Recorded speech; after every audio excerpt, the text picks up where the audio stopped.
জাপানে doctor Yunus Ishiba বৈঠক, বাংলাদেশকে $1 বিলিয়ন সহায়তা দেবে জাপান, দুদেশের মধ্যে 6টি সমঝোতা স্মারক সই।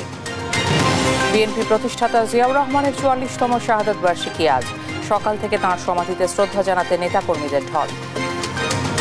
আমরা বিশ্বাস করি শহীদ রাষ্ট্রপতি জিয়াউর রহমানের আদর্শে আমরা যতদিন থাকব ইনশাআল্লাহ ততদিন বিএনপি পথভ্রষ্ট হবে না। ডক্টর ইউনুস ছাড়া নির্বাচন চায় সবাই, বললেন বিএনপি নেতা মির্জা আব্বাস। ডিসেম্বরের মধ্যে নির্বাচন আদায় করবে জনগণ। বিএনপি বরাবর নির্বাচন চলছে ডিসেম্বরের মধ্যে, বাংলাদেশ জনগণ এই নির্বাচন আদায় করবে, নইলে এই দেশের ভৌগোলিক অবস্থা ঠিক থাকবে না।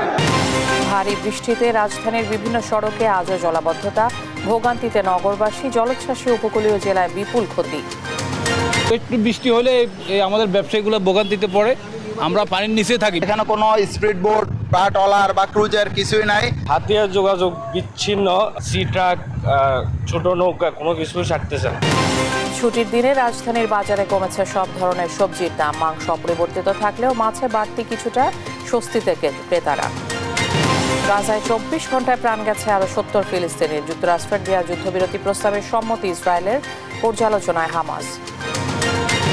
এবং বিসিবি সভাপতির পদ হারালেন ফারুক আহমেদ, মনোনয়ন বাতিল করে ক্রীড়া পরিষদের প্রজ্ঞাপন, নতুন সভাপতির আলোচনায় আমিনুল। দেখছিলেন শিরোনাম, সংবাদ দুপুরের সঙ্গে আছে আমি ইশিকা আজিজ। এবারে বিস্তারিত। বাংলাদেশে রেলের উন্নয়ন সময় বিভিন্ন খাতে $1 বিলিয়নের বেশি সহায়তা দেবে জাপান। সকালে জাপানের টোকিওতে বাংলাদেশের অন্তর্বর্তীকালীন সরকারের প্রধান উপদেষ্টা অধ্যাপক মোহাম্মদ ইউনুসের সঙ্গে দ্বিপক্ষীয় বৈঠকে এই আশ্বাস দেন জাপানের প্রধানমন্ত্রী ইশিবা শিগেরো। বৈঠকে জাপানের প্রধানমন্ত্রী কৌশলগত অংশীদারিত্ব, শান্তিপূর্ণ ইন্দো প্যাসিফিক বাংলাদেশের সমর্থন এবং গণতন্ত্র ও আইনের শাসনের প্রতি প্রতিশ্রুতি পুনর্ব্যক্ত করেন। এ সময় জাপানের সঙ্গে অর্থনৈতিক সহযোগিতা, বিনিয়োগ, অবকাঠামোগত উন্নয়ন, নিরাপত্তা সহ বিভিন্ন খাতে 6টি সমঝোতা স্মারক সই করে বাংলাদেশ। ফাহিম ইউসুফের রিপোর্ট। শুক্রবার সকালে টোকিওতে জাপানের প্রধানমন্ত্রী শিগেরু ইশিবার সঙ্গে দ্বিপক্ষীয় বৈঠক করেন প্রধান উপদেষ্টা ডক্টর মোহাম্মদ ইউনুস। এতে পারস্পরিক স্বার্থ সংশ্লিষ্ট বিষয় নিয়ে আলোচনা করেন দুই সরকার প্রধান। এ সময় প্রধান উপদেষ্টাকে গার্ড অব অনার প্রদান করে জাপান সরকার। বৈঠকে 6টি সমঝোতা স্মারক স্বাক্ষরিত হয়েছে বলে এক যৌথ প্রেস বিজ্ঞপ্তিতে জানানো হয়। চুক্তির আওতায় টোকিও ঢাকাকে বাজেট সহায়তা, রেলপথের উন্নয়ন এবং অনুদান হিসেবে মোট $1.063 বিলিয়ন সহায়তা দেবে। এছাড়া বাংলাদেশের অর্থনৈতিক সংস্কার এবং জলবায়ু স্থিতিস্থাপকতার জন্য $418 মিলিয়ন উন্নয়ন নীতি ঋণ দেবে দেশটি। এ সময় মিয়ানমারের রাখাইন রাজ্য থেকে বাস্তুচ্যুত রোহিঙ্গাদের আশ্রয় দেওয়ায় বাংলাদেশের প্রশংসা করেন জাপানের প্রধানমন্ত্রী। পাশাপাশি অন্তর্বর্তী সরকারের রাষ্ট্র পুনর্গঠন, সংস্কার উদ্যোগ, শান্তিপূর্ণ ইন্দো প্যাসিফিকে বাংলাদেশের সমর্থন, গণতন্ত্র এবং আইনের শাসনের প্রতি জাপানের পূর্ণ সমর্থন পুনর্ব্যক্ত করেন। বাংলাদেশের টেকসই অর্থনৈতিক প্রবৃদ্ধি ও উন্নয়নে জাপানের সহায়তার জন্য কৃতজ্ঞতা জানান ডক্টর ইউনুস। দক্ষ মানব সম্পদ সহ জনগণের মধ্যে পারস্পরিক বিনিময় বৃদ্ধি এবং দুই দেশের মধ্যে সাংস্কৃতিক সম্পর্ক জোরদারে সম্মত হন দুই নেতা। এ সময় ইশিবাকে বাংলাদেশ সফরের আমন্ত্রণ জানান প্রধান উপদেষ্টা। বৈঠক শেষে জাপানের প্রধানমন্ত্রী শিগেরু ইশিবাকে গ্রাফিতি বই আর্ট অফ ট্রায়াম্ফ উপহার দেন প্রধান উপদেষ্টা ডক্টর মোহাম্মদ ইউনুস। উল্লেখ্য, গত 28 মে 4 দিনের সরকারি সফরে জাপানের উদ্দেশ্যে ঢাকা ছাড়েন প্রধান উপদেষ্টা। ফাহিম ইউসুফ, দেশ টিভি, ঢাকা। বিএনপি প্রতিষ্ঠাতা সাবেক রাষ্ট্রপতি, বাংলাদেশে বহুদলীয় গণতন্ত্রের প্রতিষ্ঠাতা, বীর মুক্তিযোদ্ধা শহীদ জিয়াউর রহমানের 44তম শাহাদত বার্ষিকী আজ।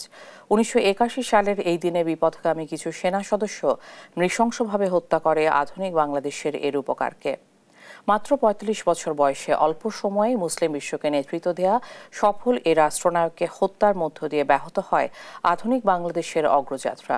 ক্ষণজন্মা এই পুরুষ আর কিছুদিন সময় পেলে দেশ অনেক দূর এগিয়ে যেত বলে মনে করেন তাঁর সহযোদ্ধারা। বিস্তারিত সাইফুল রিপনের প্রতিবেদনে।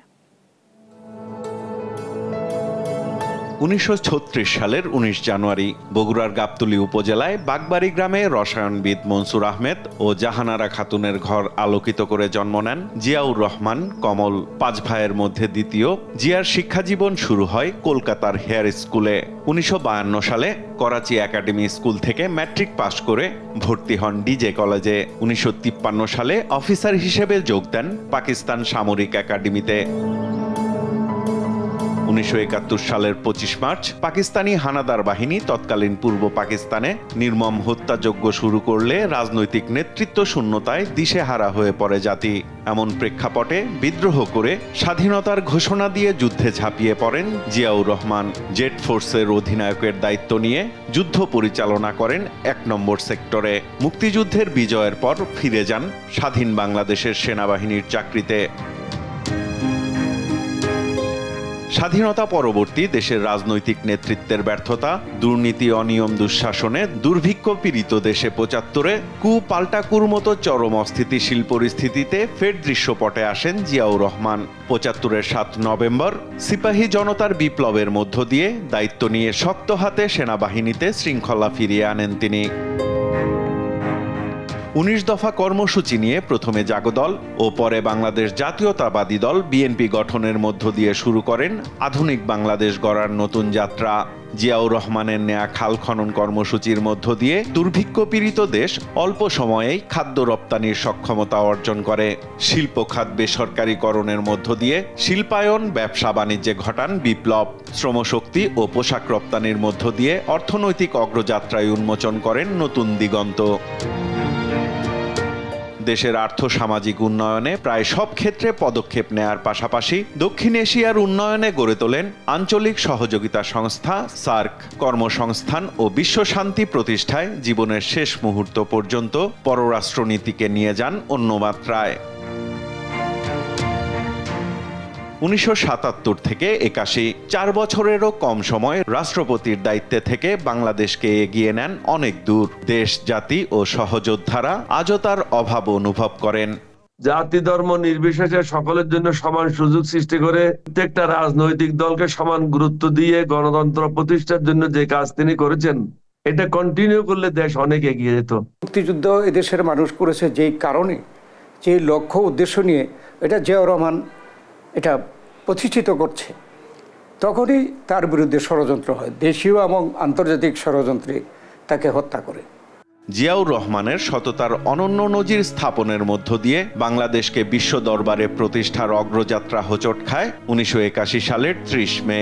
দেশি বিদেশি ষড়যন্ত্রে চট্টগ্রাম সার্কিট হাউসে দেশের সফল রাষ্ট্রপতি জিয়াউর রহমানকে হত্যা করে একদল বিপদগামী সেনা সদস্য।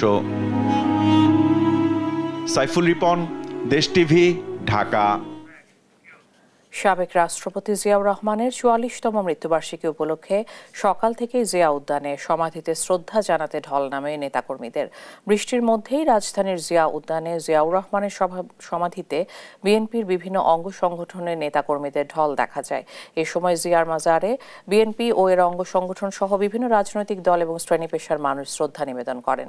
শ্রদ্ধা নিবেদন ও দোয়া মাহফিল শেষে নেতাকর্মীরা জানান, বর্তমান সরকার নির্বাচন নিয়ে পায়তারা করছে, দ্রুত নির্বাচন দিয়ে জনগণের ভোটাধিকার নিশ্চিতের দাবিও জানান তারা। সেই সঙ্গে দেশে সুষ্ঠু নির্বাচন ব্যবস্থার প্রতি তাগিদ দিয়ে বলেন, দেশে গণতান্ত্রিক নির্বাচিত সরকার ছাড়া উন্নয়ন সম্ভব নয়।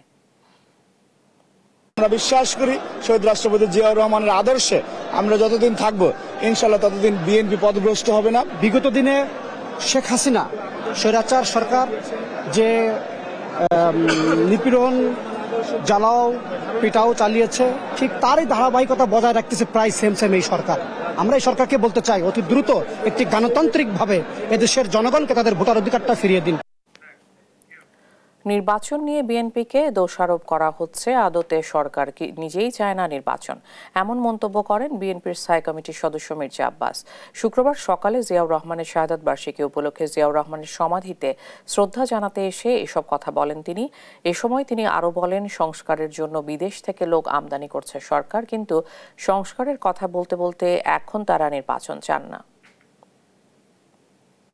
এই সরকার কিছু বিদেশি লোককে আমদানি করেছেন সংস্কার করার জন্য, আবার এই সংস্কার করতে করতে এমন জায়গায় চলে গেছে যে তারা আজকে আর নির্বাচন দিতে চায় না। তিনি বললেন একটি দল নির্বাচন চায়, আর আমরা বলতে চাই একটি লোক নির্বাচন চায় না, সেটা ইউনূস উনি নির্বাচন চায় না।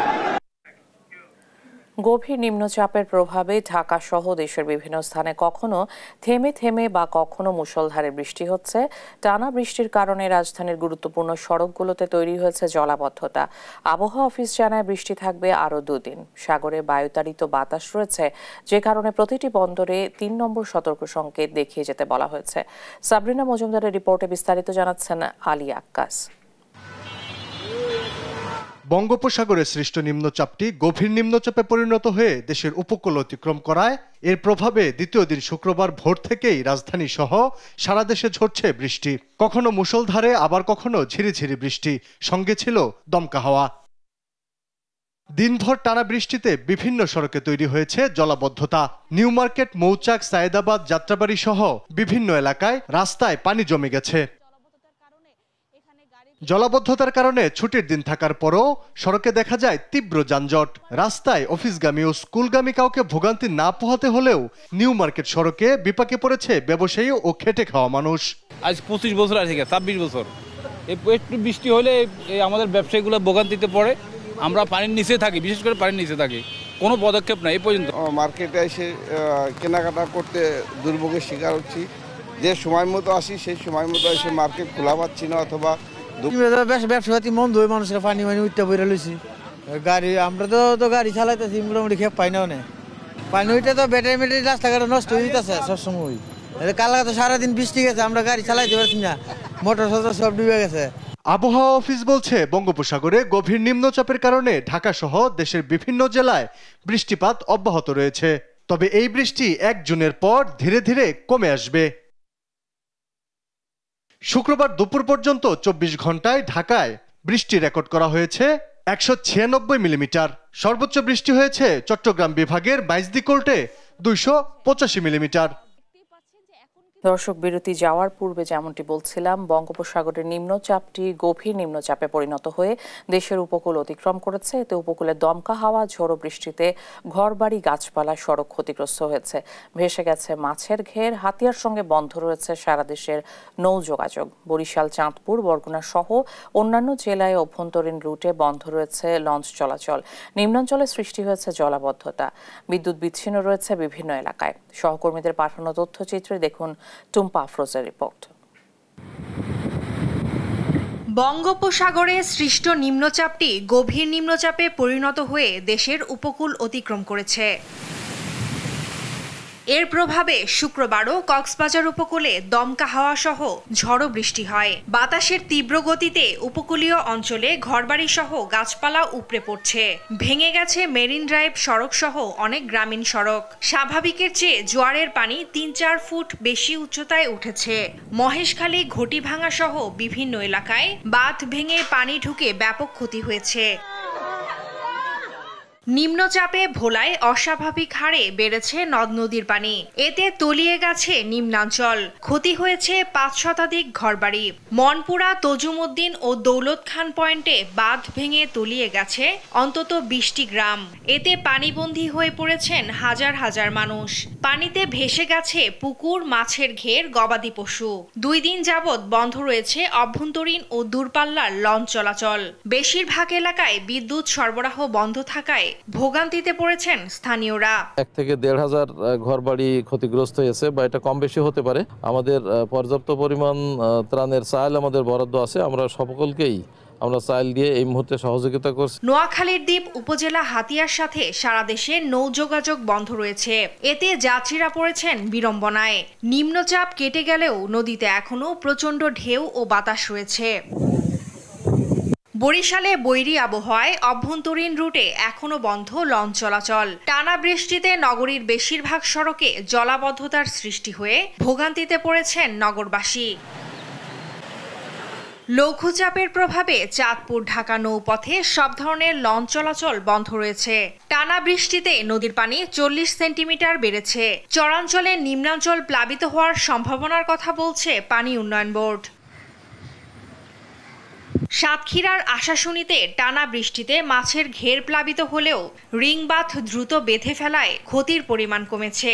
তবে অতিবৃষ্টিতে শ্যামনগরে কিছু ঘের পানিতে একাকার, প্লাবিত হয়েছে সুন্দরবনের কিছু অংশ। এদিকে বরগুনায় সকালে বৃষ্টি থেমে গেলেও আকাশ মেঘাচ্ছন্ন রয়েছে, বিদ্যুৎ বিচ্ছিন্ন রয়েছে বিভিন্ন এলাকা। অভ্যন্তরীণ রুটে সব ধরনের নৌ চলাচল বন্ধ। ঢাকা থেকে ছেড়ে আসেনি বরগুনাগামী কোনো launch. Tumpa Afroz, news desk, দেশ টিভি। রাজধানীতে নিত্যপণ্যের সবজির বাজার স্থিতিশীল থাকায় স্বস্তি ফিরেছে নগরবাসীর। বিক্রেতারা বলছেন, বাজারে পর্যাপ্ত সরবরাহ থাকায় কম দামে বিক্রি করছেন সবজি। মশলার বাজারে এলাচির দাম বাড়লেও নিয়ন্ত্রণ রয়েছে অন্যান্য মশলার দাম। গরু মুরগির মাংসের দাম না বাড়লেও চড়া রয়েছে মাছের বাজার। কাঁচামাল সহ নিত্যদিনের সকল পণ্যের দাম নিয়ন্ত্রণ রাখতে সরকারের নিয়মিত বাজার মনিটরিং ও সিন্ডিকেটের বিরুদ্ধে সোচ্চার থাকার আহ্বান সাধারণ ক্রেতাদের।